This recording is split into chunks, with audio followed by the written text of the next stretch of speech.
evening. Who's here at Mechanics Institute for the very first time? Wow. Hopefully the first of many, many, many. We hope that you join us again for another event. We've got lots of stuff going on all the time.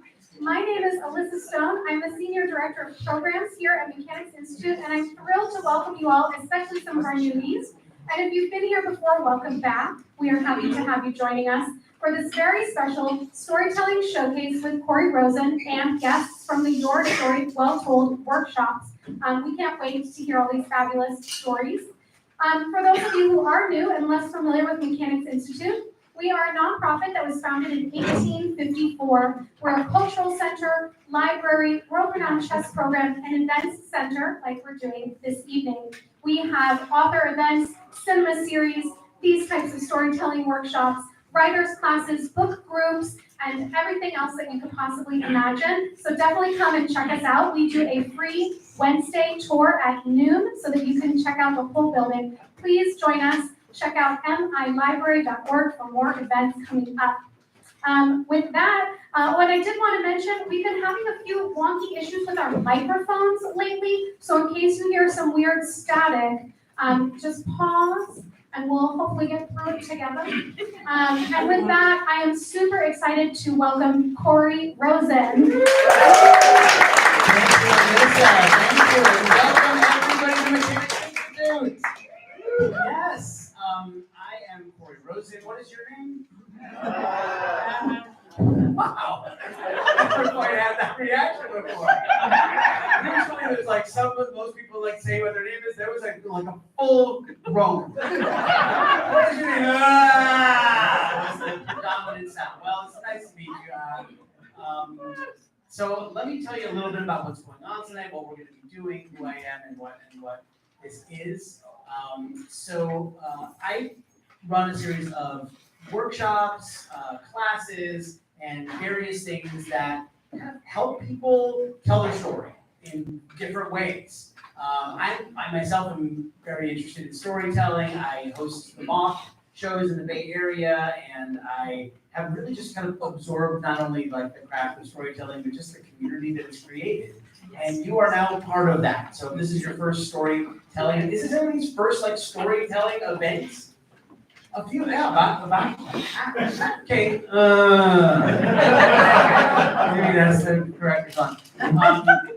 So there's different levels of access to this, but what you're going to see tonight is basically a showcase of the output, for the most part, of those workshops. So recently we've had series of workshops, both in storytelling as well as in stand-up comedy. So what you're going to have tonight is basically a little bit of each. You're going to have some stand-up, you're going to have some storytelling, you're going to have some stories with jokes in them, you're going to have some stand-up with groans in them. Different levels of things, but there are going to be 6 different performers in addition to me that are going to be entertaining you tonight. And I just want to give it up for those people who are sitting.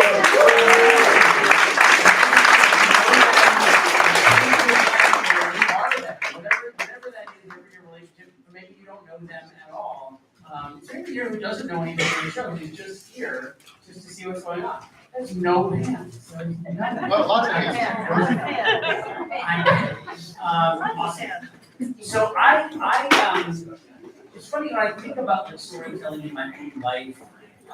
What I notice is that things seem to happen to us, and what makes them a story, what makes them kind of story worthy, is when we have some level of insight or knowledge or something that we kind of gather from that. And the night that came to mind tonight that I wanted to talk about was a night that goes back about 18 years of my life. I'm just newly married, and my wife Jenny and I are setting up shop, right, for our lives together. We're setting up our home with the things that people were kind of to give us for our wedding, right? Which my mother was very insistent that one of those be china, right? Not that important. If there's anybody here who's considering getting it, because it will mainly be not used. But at this early time of my life, I was like, I had it, at least, 4 plates and so on. And I invited over a couple to dine with us, which was a big deal. you know, when you're like sort of newly married and you own things like China and you have people over, it feels good, right? And so the people that I invited over were my cousin Melissa and her boyfriend, who's a rabbi who lives in the North Bay. So they're coming in and we're very excited because not only are we gonna have company, truly our first guests, our first, you know, as adults. Does that make you an adult being married? Maybe not. I'm not saying that you have to be married. I'm still not really an adult, let's be honest. I have a lot of growing up to do myself. Anyway, they're coming over and so there's the places, but then there's also the what are we gonna serve them? And I get inspired. I'm like, I'm gonna serve them what my dad loves to make because it's like the fancy dish that he cooks. So I call my dad and I get the recipe for his famous chicken rollatini. Chicken rollatini, that's what we call it. Is that an actual Italian word? Is that anyone who speaks rollatini seems like a very American word for Italian. But anyway, chicken rollatini is a very involved process. It involves hammering chicken until it is like flat, like a, you know, pig's ear, and then stuffing it with like gorgonzola and prosciutto and mushrooms and rolling it up, and then there's this process of deep frying it in oil, and then taking it out of that and then putting it in the oven and cooking it in the oven and then baking it. It's just still, it's delicious and savory. And we're sitting down to dinner with Melissa and her boyfriend. And it's at that exact moment as I'm watching the rabbi cutting into this dish that I made. If you know anything about Judaism, you know that the ingredients that I listed on the prior list are not kosher in the literal sense. Not just they're not kosher, they're not kosher. And as they're cutting into it, I remember like gorgonzola, prosciutto, milk, and meat, all of the things, right? My first thing, in my first grown-up moment, and it's a failure, complete failure. And I look at my cousin Melissa, who is cutting it open, and she kind of peels open the dish. She looks up at me and she says, "Is this what I think it is?" And I look my cousin dead in the eye and I say, "It's chicken." And she keeps cutting and she says, "Because you know what it looks like." And I go, "It's chicken." And the rabbi ate the entire thing. He did not complain. Yes, he was very happy. So coming back to this concept of like, do we learn things from our foibles and our failures? No. In this case, no. Sometimes you don't learn. You learn maybe that the most important thing when you are serving a guest dinner is to serve them a delicious meal. Thank you.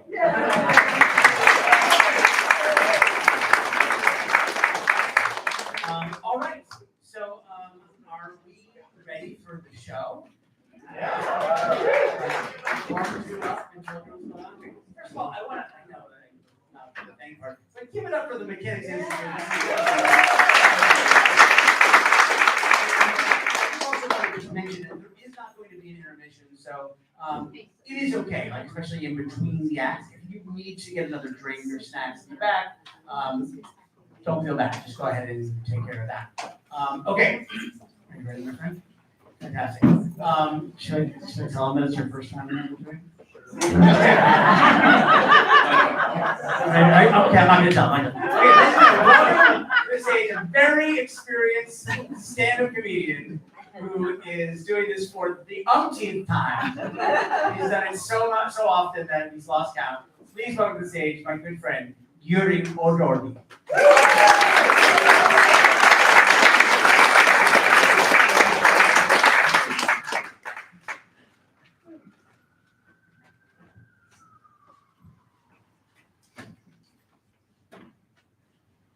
So thank you, and thanks for having us. Yeah, if you can hear me.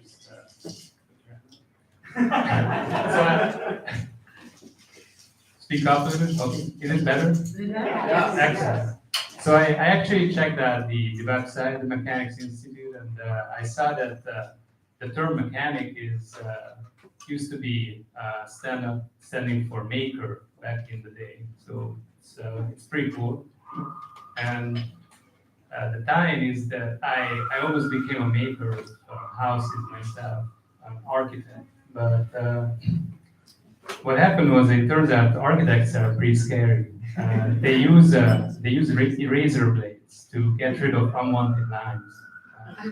So I didn't want to find out what they use to get rid of unwanted clients. So I got into software engineering instead. The lure of the screens was big back in the day.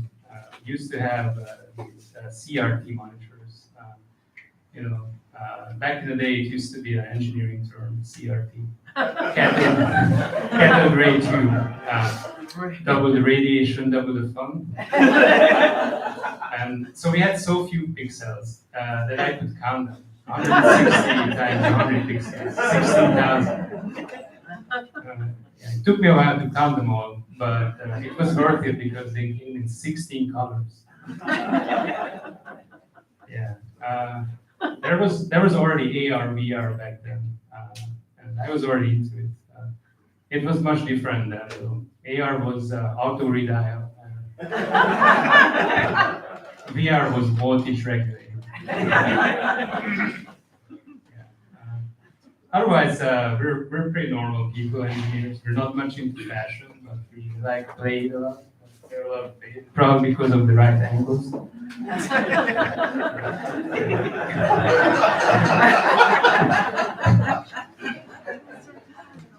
So we're also incessant problem solvers. It took my wife 10 years to teach me how not to solve problems. No, honey, you don't have to tell me how to deal with Roger from HR. I'm just venting. So now I'm working with games, video games actually, and it's really awesome. I make the tiniest mistake, the smallest error, lives can be lost. You can die. Yeah, of course, it's video games, so you get 2 more lives. It's still. Anyway, yeah. What's next? Right? What can save lives is good old-fashioned paranoia. For example, I don't like to be followed. It's pretty creepy. Yeah. I also don't like comments and posts on my wall. That's why I quit social media.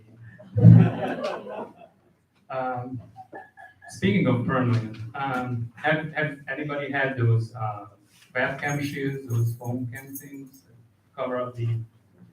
Yeah, I never had those because who needs them? Who wants to watch me code?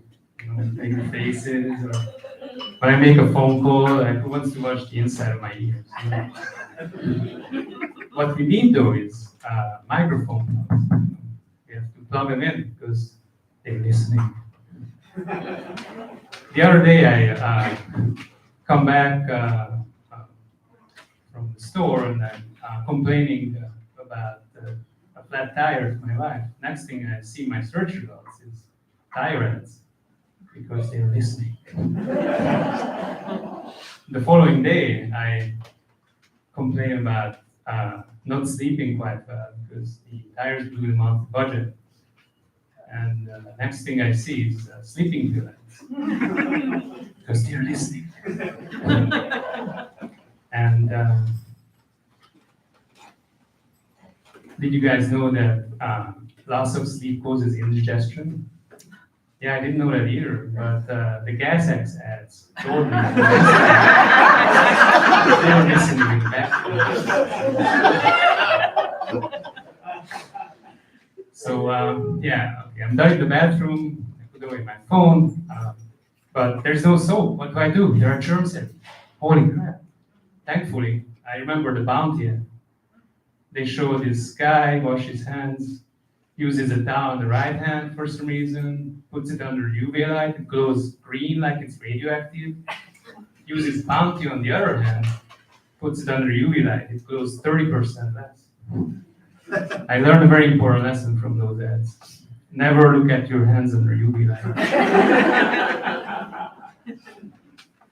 So out I go. Obviously, I need some gas X and soap. Get into my little electric, clean air, clean car, clean consciousness. Beautiful. It has all the features. Shows the mileage, the battery charge. It's a pretty special car. It has a robot assistant. Good afternoon. I hope you have a great day. You have 10% battery charge. You forgot to charge again. Thankfully, these cars are set up to save. The engineers must have done like, okay, if we turn off everything in the car, all moving parts, we can save 5% battery on every trip. So off I go, and this car really changed me. I used to drive 80, a little bit of left foot in the left lane. No, I drive like I'm 80. Slow down. And I'm just driving, sitting in the car, breathing. And in 30 seconds, the whole window is fogged up. I can't see anything. Holy crap, I'm gonna die. Luckily, I remember that there's a fan. I turned on the windshield fan, and in 30 seconds, the window is starting to clear up, and in 2 minutes, it's clear. And that's when I hear, critical alert, you have 5% battery left. Pull over and charge. You are my beach now. Take that, Siri. Thank you very much.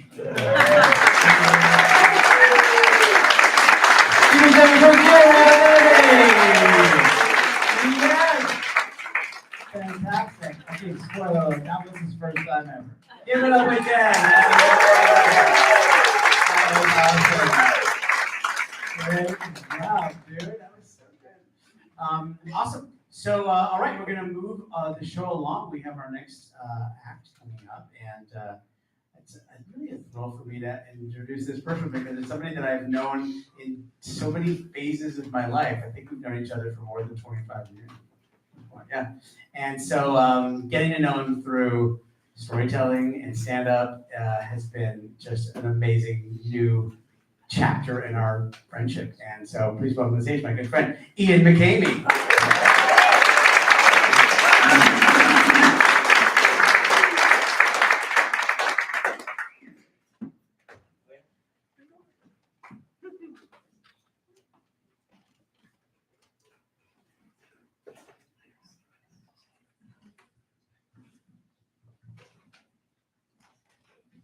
You hear me?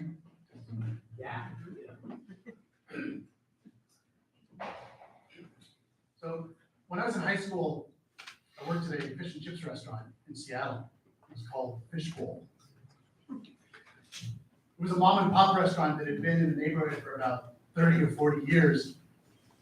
I started working there when I was 14 as a dishwasher and eventually worked my way all the way up to becoming the shift lead, which was a lot of responsibility for a 16-year-old. But by that point, I knew the place like the back of my hand. Like I knew that Ash Wednesday and Good Friday were the busiest nights of the year. I knew all the regular customers by name. I knew that Mr. Morgan would come in smelling like whiskey when he ordered his seafood platter. 3 fish, 2 prawns, well done. But one night, Saturday night, I was incredibly nervous. And it wasn't because the restaurant was busy, it wasn't anything like that. I was nervous because my parents had gone out of town that day. And coincidentally, my friends and I had watched the movie House Party. So, my parents are out of town, my house is going to be the destination for a house party. But I'm stuck at work. I didn't know what to do. I did the mental math. I wanted to be at my house. I wanted to prevent it from being trashed. And I also wanted to participate. The restaurant closed at 11 o'clock at night. On a good night, it took us 30 minutes to get cleaned up and close down the restaurant. I wouldn't get home till like 12. At that point, it's going to be trashed and I would miss out on it. Then I realized I had a kind of an East card in my back pocket that allowed me to spend time.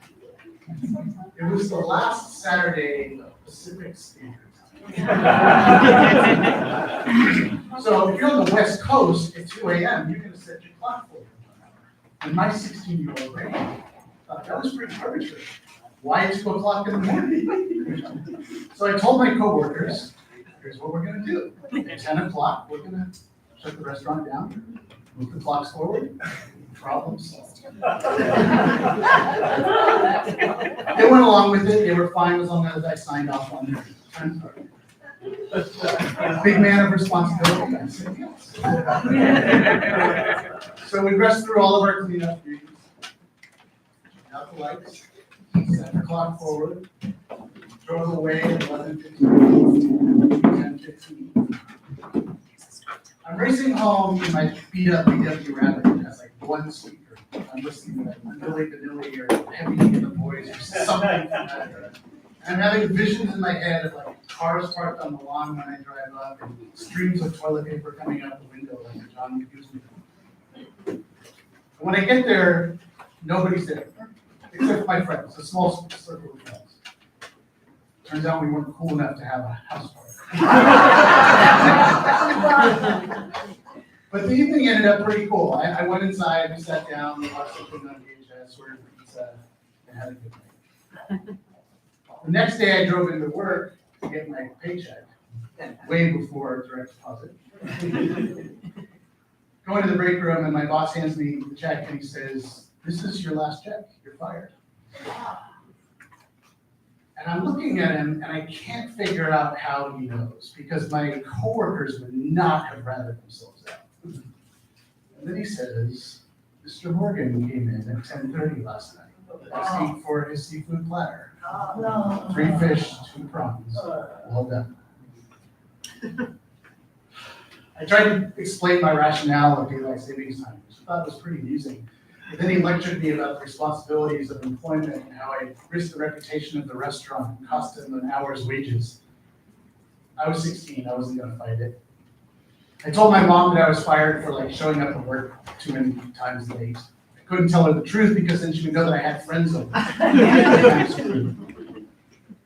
In the grand scheme of things, shutting a restaurant down an hour early really isn't that big of a deal. But as I get older and I go into the workforce, I realize this was my first lesson in work-life balance.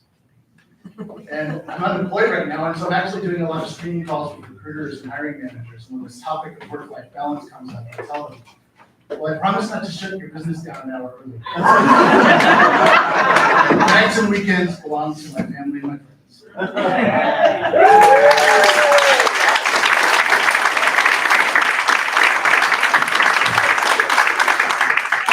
All right, one more time, Ian McKinley.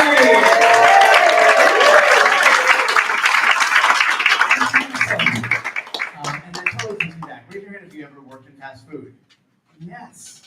I think we should all at some point in our lives work in fast food. One of my very first jobs, paying jobs, was at a fast food place, Burger King. And it came in very handy for me personally because when I had to apply for other jobs and I put on my resume, Burger King, my dad looked at it, my dad advised me, he goes, "Well, you don't have to put Burger King on your resume." I go, "Well, I have no other job." He goes, "Yeah, I mean, you have to put it on your resume, but you don't have to say that it's Burger King." And I'm like, "What do you mean?" He goes, "Well, you know, the actual paycheck that I would receive wasn't from Burger King, it was from the Kessler Group, which was the group that I owned." So I ran with that, and so my actual first resume says that I worked for the Kessler Group, a restaurateur. That's what it says. And my job was public relations associate. Because I would say, "Welcome to Burger King." So, and then under my responsibilities, I had things like implementing systems to improve efficiency. So I would put the hamburger on the tray, then I would put the Coke, and then I would put the fries. So, right? And when I got hired in my first job, I told the person who hired me, I go, "Just want you to know, I wasn't entirely clear on my resume." And she thought it was awesome and hilarious. So unlike Ian's boss, I kind of got some support and appreciated at least my honesty, if not my creativity. All right, we're ready for our next storyteller. Are you here? All right, yes, it's happening. Please welcome to the stage, Tom Darcy!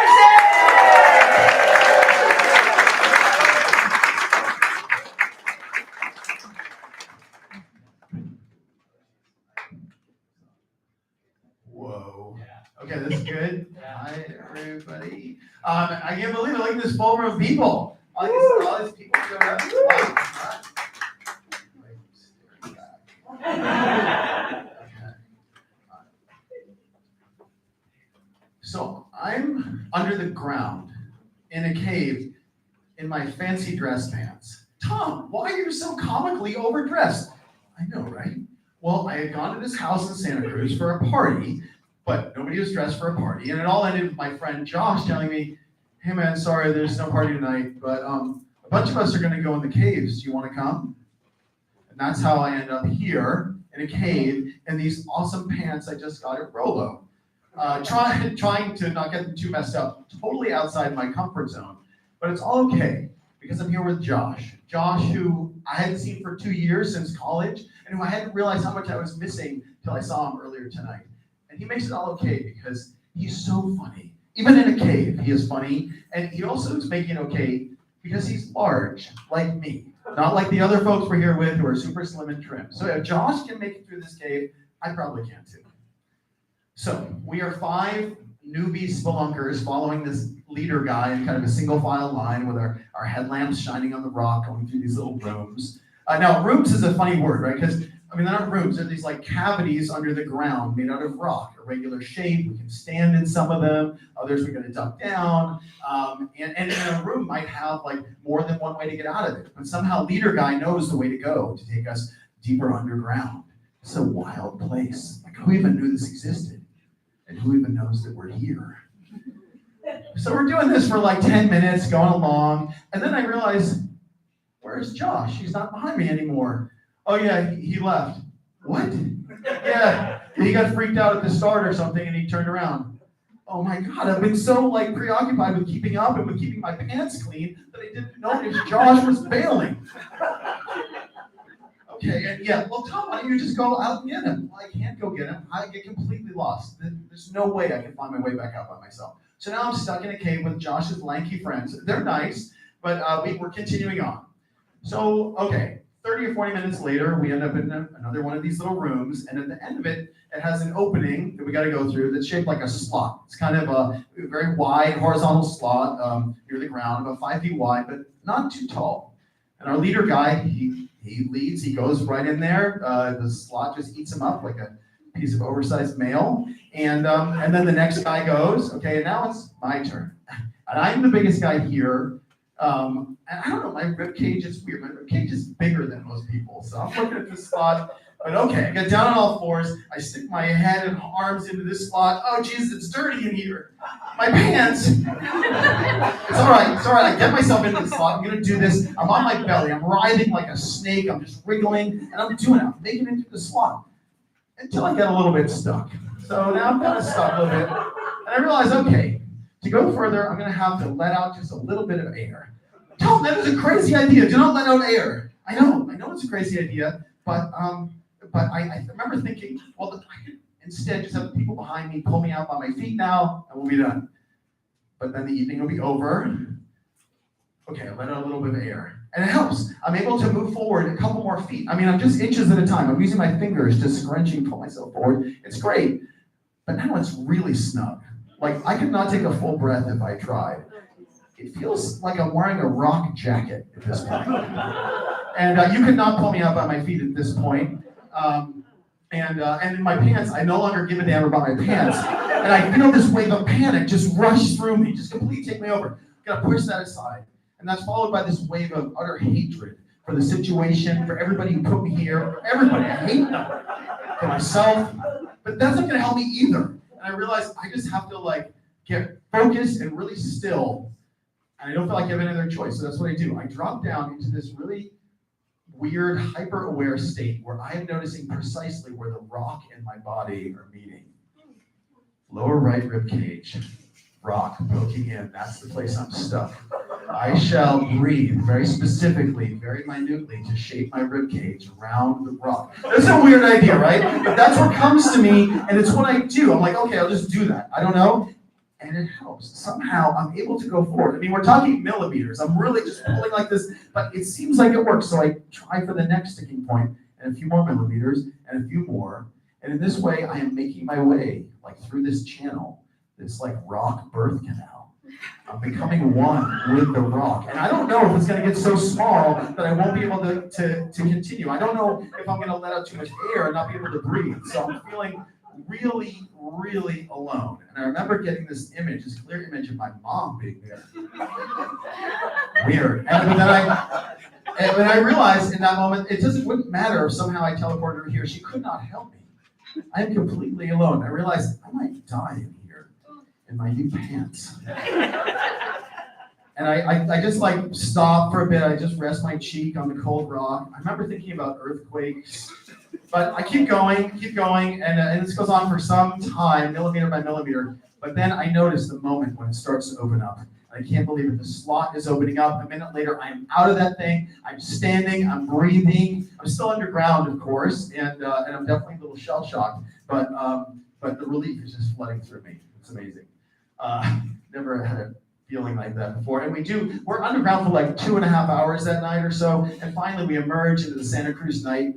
And I can't tell you, it was so amazing how much air and space there was. And I had no idea how much I was missing air and space. And I could just capture this every day of my life. It would be incredible. Yeah, so Tom, what did you learn? Well, if you go to a party in Santa Cruz, be careful, number one. But also, this was like definitely a turning point for me. It was kind of a profound experience where I realized that essentially, fundamentally, I'm alone. And that we're each alone. And that's okay. And it's kind of good in a way. So also every day since then that I'm not stuck between two rocks is a gift. And finally, somehow weirdly, most important to me is that as I approach 60 years old, I still have these pants from Rolo, and they still fit.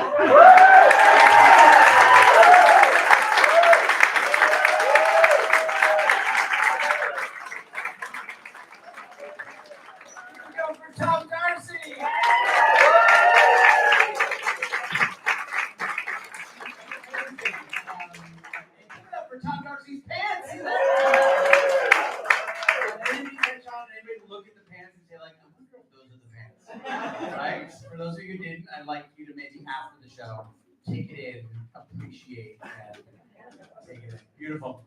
All right, let's bring up our next act. I'm so happy that you made it. I got you guys done. My heart was fluttering. I was like, I'm good idea. But he's here, and I'm excited to present him. Algin Ford, everybody.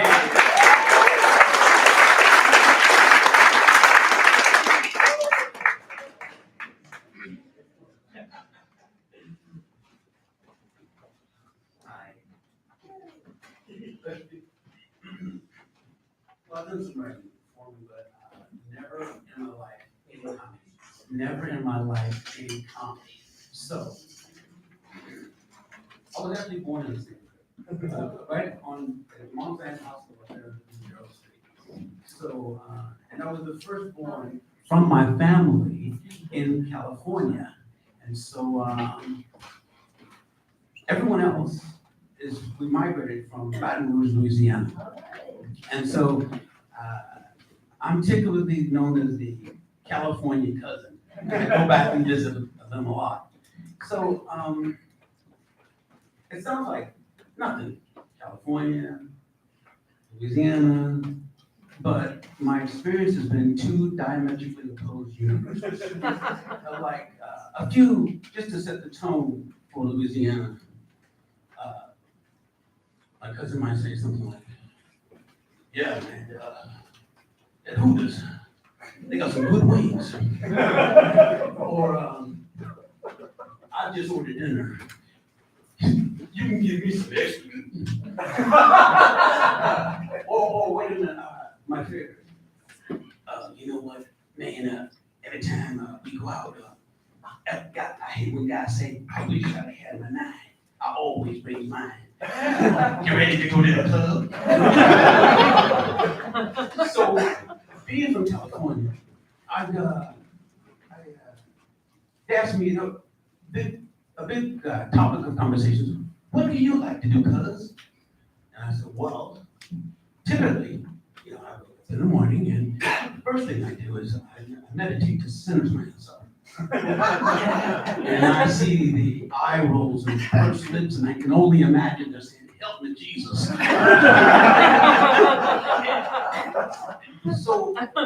next thing, well, what else do you like to do? Well, I write every day, and I like to exercise. Voila, we have a winner. I'll take you to the gym. My cousin Karen decides she's going to take me to the gym. So, okay, guys, come on, let's get in the car, let's go back in. So we're heading to the gym. And she leans in and she says to me, I think this is Pizza Friday. I'm supposed to be California cook. I got to pretend I actually know what this means. So I just nod. And so we arrive at the strip mall. And I go in. And maybe it's just me. But nothing says, please don't take me seriously, like a purple and lavender themed workout facility. Welcome to Planet Fitness, where apparently multicolored yoga pants, nail extensions, and hairdos that say, you know I ain't been this way. Or standard apparel. And then, my cousins take me over. I didn't know the nail extensions actually do come in handy when you're actually going in for an extra second slice of that cheese. So then there's the machinery. The machinery is all pink, lavender, and purple colored, and handles and restraints. It's sort of a Disney World feel. And when I look over at my cousin, she is leaning into her friend, and I can only imagine just saying, that's my cousin from California. I just wanted to bring him someplace where he'd feel right at home.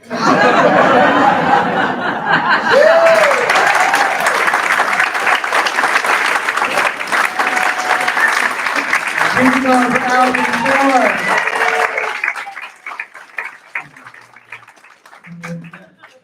So for those of you who are curious, you're like, well, how did the classes work? I'm really curious about that. Frank, do you want to go? No, okay. Frank was one of the students, but he's just gonna come. He's just here as a supporter tonight. So let's give it up for Frank.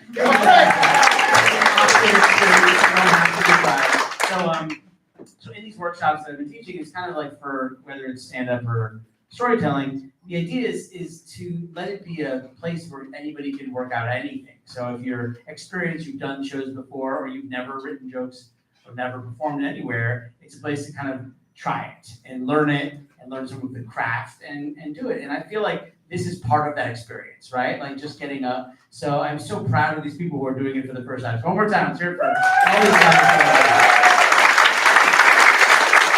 Not just tiptoeing out, like leaping out of their comfort zone into this. So I want to welcome up our next storyteller, who is somebody that I've really gotten to know through this process and through coming and telling his stories at the Moth as well. So please welcome my good friend, Craig Byrne.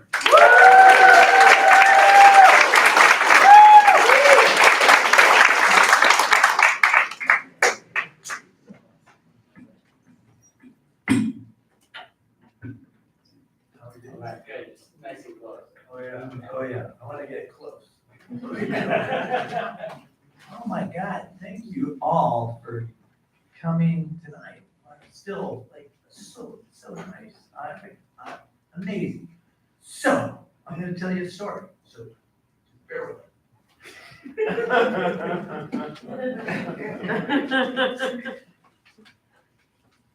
I have a pair of scissors in my hand. It's 1987. I'm in the emergency room at St. Joseph's Hospital in Eureka, California. And the patient in front of me has laid on a gurney. And there's blood on this patient's legs. And I'm cutting the pants open. And I'm cutting the next pants open. There's only one pair of pants. I'm seeing wounds. And I've got a big tube, I'm squirting water all over the patient's wounds, because that's what I do.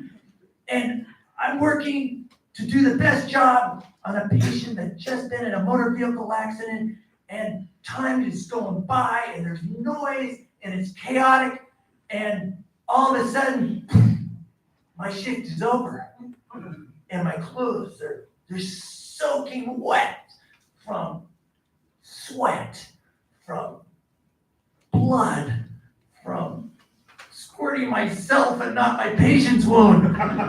But I feel like I'm good, and I'm going out into the corridor, and I see my nursing instructor waiting for me, and I'm happy.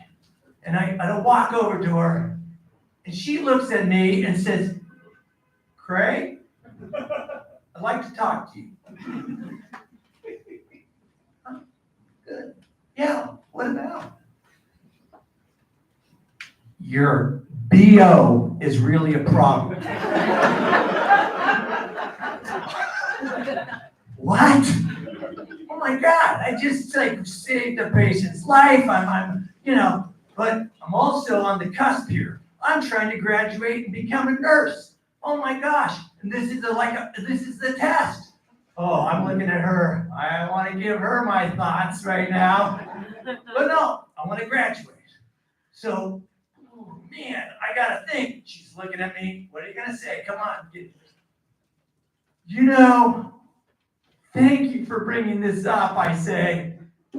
I'm gonna go buy 2 speed stick deodorants. I'm gonna put them in my pockets, and I'm gonna swipe my pits at different intervals. And I think I can handle this problem.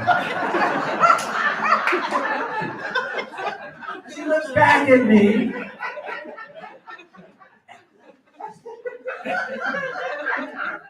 Carry on, Craig. Carry on.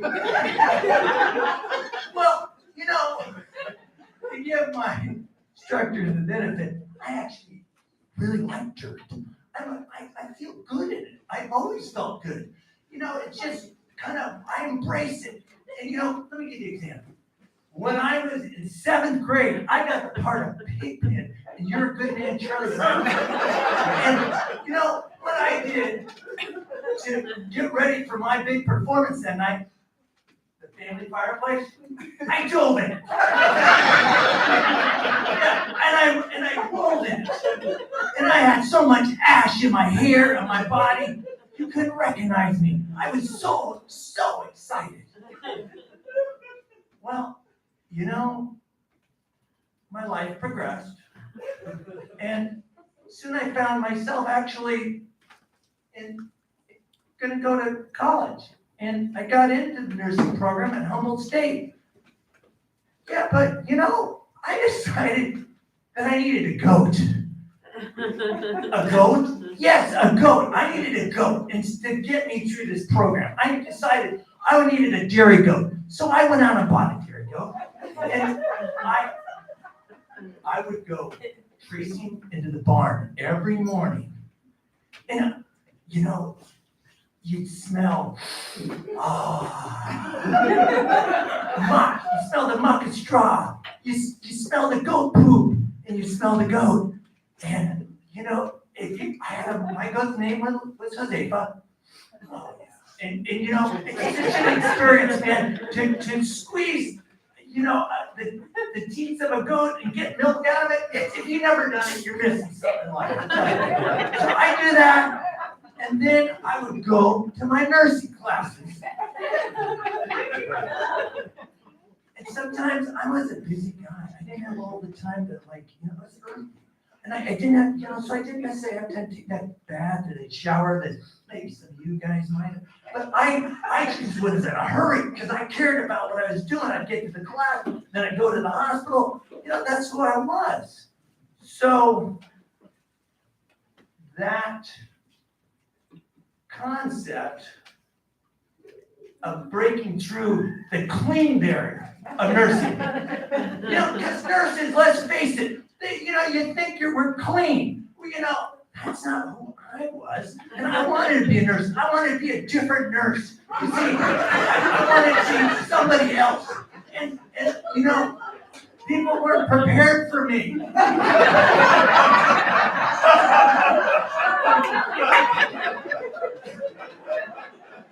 They really weren't. And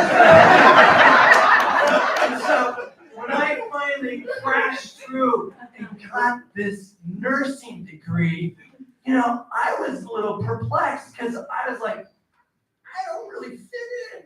I don't fit. I know hospitals or everybody. They don't like smell. They don't like dirt. They're clean. They're everybody. The whole group of you. So, oh my God. Out of the blue, I'm looking at the Chronicle. That's what we did back in 1989. And all of a sudden, poosh, I see this job for a public health nurse at some kind of juvenile detention center out in La Honda, California. And I'm like, oh my God, that's me. That's what I need to do. And that's, tell you how much they want. They needed a nurse. In the middle of the interview, I got hired. I didn't even have to say 5 words. You want the job? You got it. So I got this job. And, I had no idea what, kids who were in trouble were like. And, within the first week, a kid said to me, you don't give me a phone call right now, I know where your trailer is, and I'm going to blow it up tonight. Well, he got his phone call. He got the phone call. I was cool with that. But I progressed. In fact, this job allowed me to be who I really wanted to be. I was outside. I got to play basketball. I got to give good patient care. I got to work with kids who are really in trauma kids. Their kid lives are really tough for many years. And I got to do runs with them. I taught them CPR. Oh my goodness. It's been a journey, like 35 years. I'm gonna say, I was the GOAT leader of Oakland for 5 years, and my daughter, who's here tonight, woo! Recently I got to get back in with some friends, neighbors, who are here. They had a goat, and my wife got to milk goats together. My God, talk about therapy, doing it with your wife. Look at it go. I continue to get through these incredible journey. I'm a lucky person. I can't believe it. They still let me be a nurse. And oh my goodness, am I so grateful. In fact, I'll tell you how grateful I am. When you're sitting in General Hospital and you're in a bed and you all of a sudden hear the door creak open, and you smell something that's not happening. Remember, you're about to get really good patient care. There's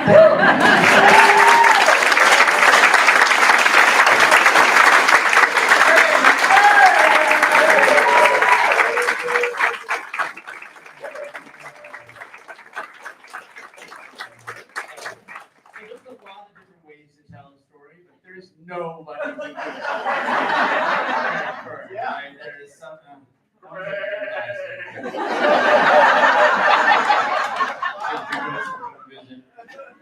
All right, we have 2 more acts, so please let's not waste any time. Welcome to the stage my good friend Claudine Ozello.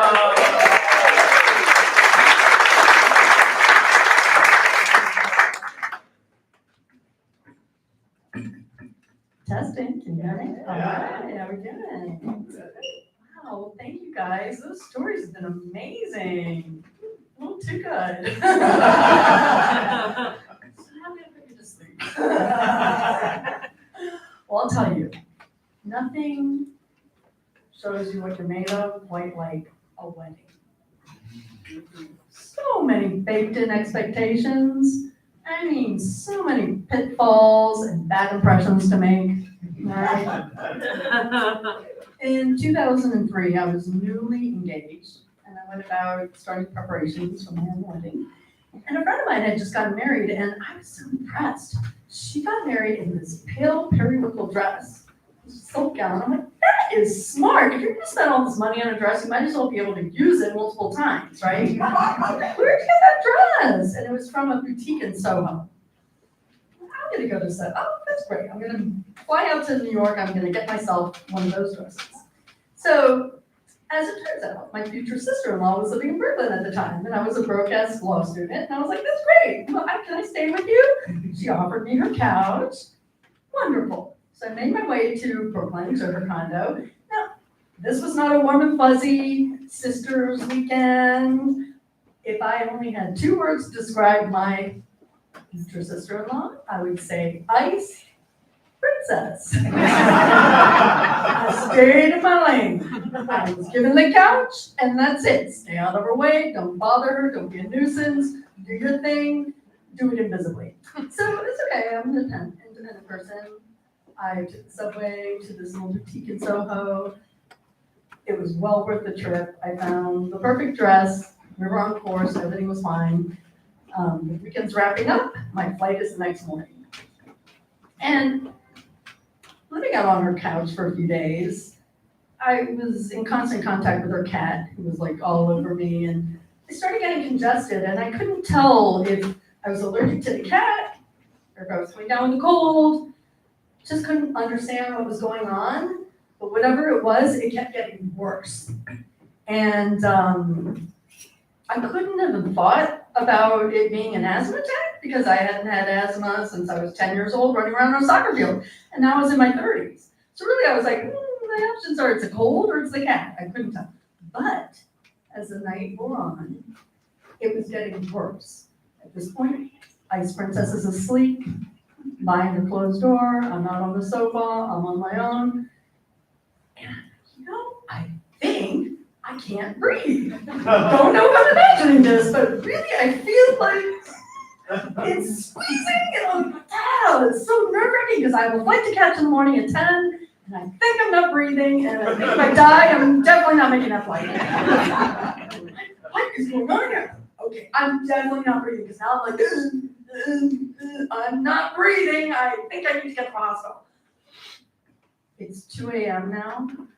I am not gonna knock on Ice Princess's door. I had made my way through the weekend without being a burden, and I was not gonna start at 2 a.m. on Sunday evening, knocking on her door for a ride to the hospital. So I'm like, well, New York, the city that never sleeps. If I make my way to the curb, there surely will be a cab that I can hail, right? So I did. I walked out to the curb, and I'm like, please, just a cab now, 2 a.m., please, a cab comes by. I hail it with my arm, and I get in, and I don't know how I communicated to the driver that I needed the hospital because I couldn't talk at this point.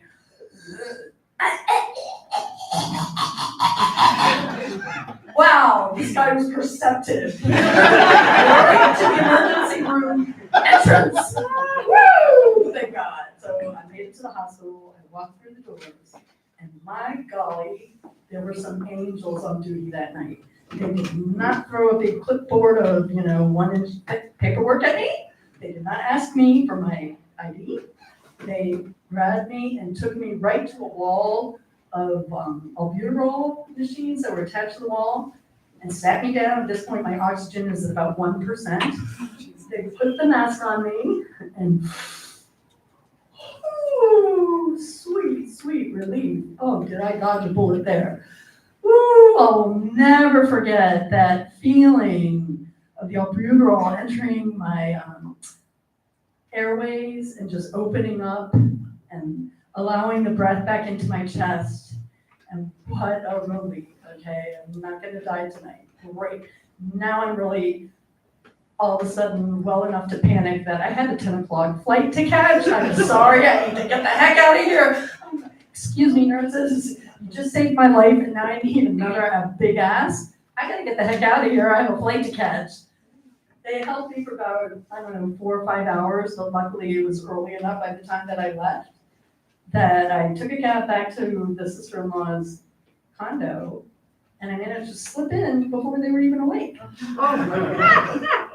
Started getting my stuff together. They get up and start doing their morning routine, drinking their coffee, no eyes recorded, having no idea what I had just been through. Had my stuff, thanks for the visit, gotta go. I caught that 10 a.m. flight. And here I am 20 years later. Has the ice princess warmed up to me? No. Do we have a relationship? No. Has it had any bearing on my marriage to her brother or ability to have a lovely family? No. So my takeaway is put your gas mask on, present in your own light, take care of yourself, have your own back. And you know what? The people who don't like you so much, whatever. It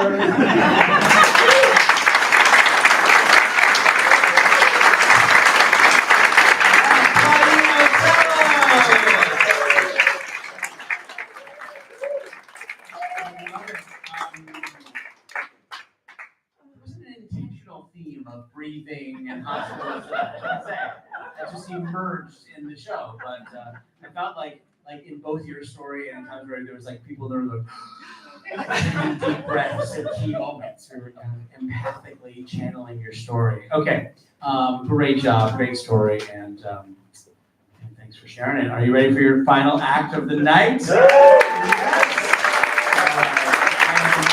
thrilled to introduce for the first time. I've never introduced her for the first time, but she's been introduced before, but she's so good.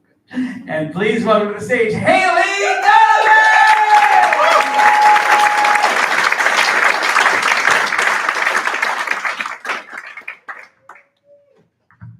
Hey everyone. So before I start, go ahead and give yourselves a round of applause for coming out on a Wednesday. And before I start, go ahead and give all the other storytellers and comedians another round of applause.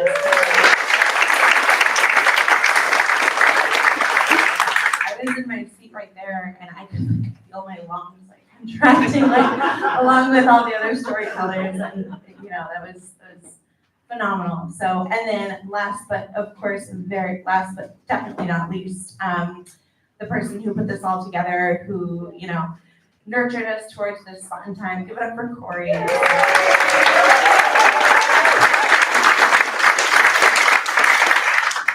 So now that all of our lungs are hopefully recovered, we're in a good place, we're breathing. I'm gonna end the night on a little bit lighter note. I see some beautiful couples and families in here, and for better or for worse, I'm gonna say for worse, in today's day and age, it is far less likely to meet people, as I say, in the wild.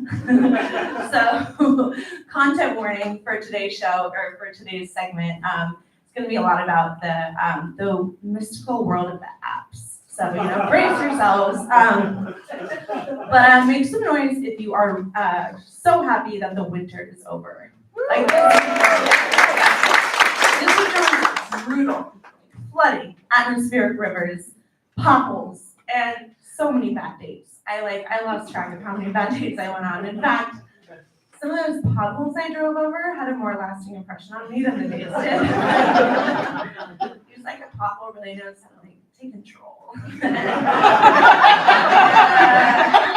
Bay Area pothole is gonna stay around way longer than a Bay Area millennial. But no, I had some pretty brutal dates this winter. One guy was a vegan, and veganism was fine. He was like a very, very strict vegan, and he said that if we stayed together, he really wanted me to follow a vegan lifestyle as well. And he was nice, but you know what else is nice? Charcuterie. I'm sorry, have you had prosciutto lately? It's phenomenal. It was between another white male and a delicately cured Italian meat. I'm gonna choose the prosciutto every time. These are men that I'm meeting on the apps, and the apps are not my cup of tea. I'm one bad date away from volunteering for jury duty, just so I can check out the pool of eligible bachelors there. Give me any of those 12 angry men, one of them will do. But I'm starting to think the problem is I used to be a teacher. And so I used to be a teacher, and as teachers, we are literally paid in smiles and stick figures. We are paid. We are paid to praise mediocrity. You get to school and you get to work, and a 7-year-old will be like, I saw 3 ants on the way to school today. And you're supposed to act like they're like crafting the next Gettysburg Address. Wow. Or a 7-year-old will be like, shove a paper in your face and be like, look at this unicorn I drew. And you're like, that is the perfect unicorn. And so I'm a white male middle manager's dream. He'll be on these dates and he'll be, describing his startup idea, and he'll be like, yeah, the startup is this and that, and I'll be like, wow, that is the perfect unicorn.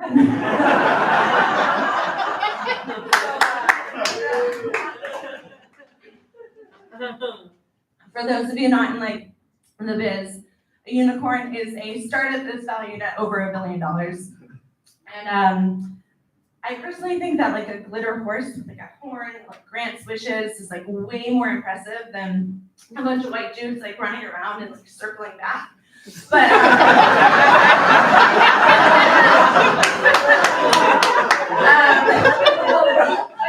so I'll be on these dates, and it doesn't occur to me that I don't have to be like validating them. Like, I'm not nurturing the future minds of America anymore. I'm in a bar in Marina. So speaking of mediocrity, I'm not even going to talk about the dates next. I'm just talking about mediocrity. Something that gets me is when people make up like really fancy terms for just like average everyday stuff. They'll be like, time to front load my personal deliverables for the week, which just really means like folding your laundry on a Monday instead of like sleeping next to the unfolded laundry for a couple of days and like, laundry. So I was on the apps recently and I saw a term over and over again. It kept saying type 2 fun. I was like, type 2, what on God's green earth is type 2 fun? And my mind goes straight to type 2 diabetes. I'm just like, all right, so I'm swiping, and I'm like, I'm seeing this a lot. I'm beginning to think this has nothing to do with insulin. So I Google it, and it turns out that type 2 fun is any kind of activity where it's miserable while you're doing it and only satisfying when it's finished. So at first I thought it was either an activity that prevented diabetes, like going on a hike, or like an activity that like gave you type 2 diabetes, like eating a bunch of Oreos on a couch. And I'm like, all right, I'm down for either of those. But it turns out this is just something that's not fun at all. You're not into Oreos or hikes. You're just like a psychopath. Now that we're on the same page, that's going to be a hard pass for me. But yeah, so the apps, and they're starting to feel a lot like shopping for raspberries at the corner store, like they're all nice in their shiny package, and you bring them home and you're like, these are all moldy. You don't look at them because they're Bay Area raspberries. You're like, Polly, tech founder needs you to go to Burning Man, Polly. Ethically that's the same thing. Anyways. But yeah, so I am, as I said, I used to be a teacher. And yeah, I can tell which one of you ran those scissors in here. And dating as a teacher, man, that was rough because I was chronically tired. And my date was expecting like a sexy school teacher. And the hot for teacher fantasy is hilarious because teaching is quite possibly like the least sexy profession. I'd be on like a date and he'd notice like some white powder on my pants. And he'd look down and he'd be like, oh, you like to party? And I'd be like, oh, that's just goldfish cracker dust.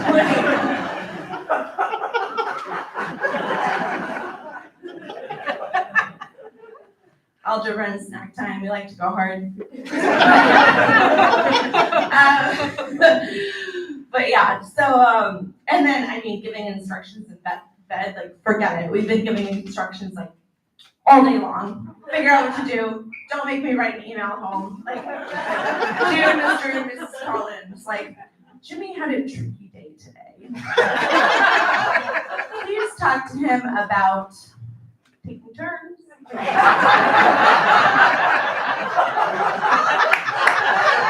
Importance of identifying shapes.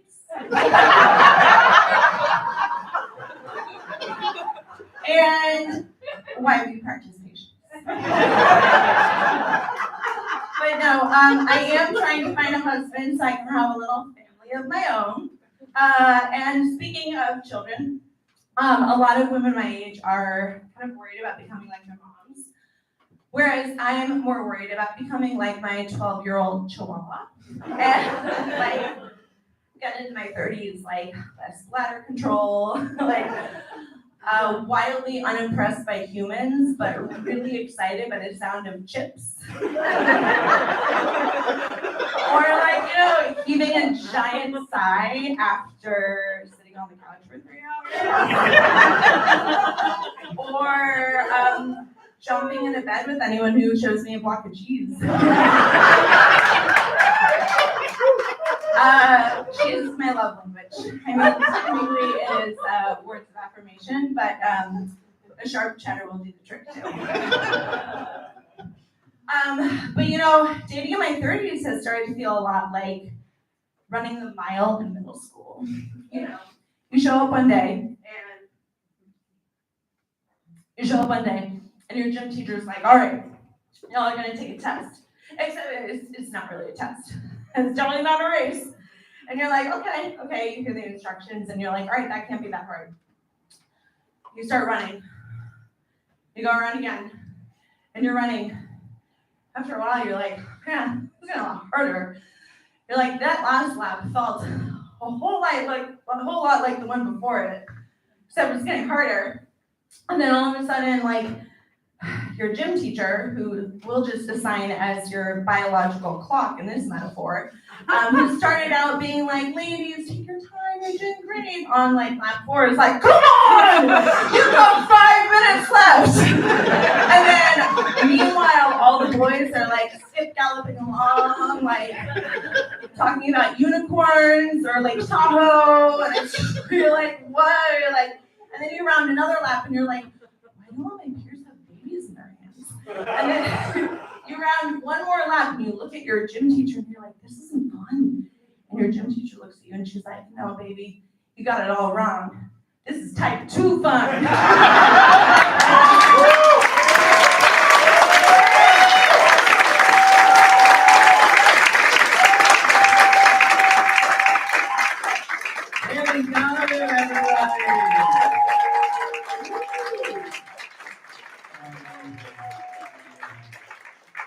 Awesome. Well, if this looks like fun, it is. And I'll be doing it again. So if anybody's interested in classes or anything, we are going to start classes again in the fall after the summer. Also, I wrote a book. It's about all of this stuff, about storytelling. You can get it here. It's $15, Venmo or cash. And I have a couple appreciations. I want to thank Alyssa Stone from Mechanics Institute. I want to thank Mitchell Sains for running the tech on this. Thank you, Mitchell. I want to thank all the volunteers from Mechanics Institute who helped to pour and serve and set up, yeah, I have a mailing list. So if you go to my website, CoreyRosen.com, you can find out about upcoming classes and shows, and we may be doing more things here. Would this be cool to do more stuff here? Fantastic. So to end the show, let's bring up all the performers. So everybody is in the show up and do a final call. So give it up for the cast of today's show.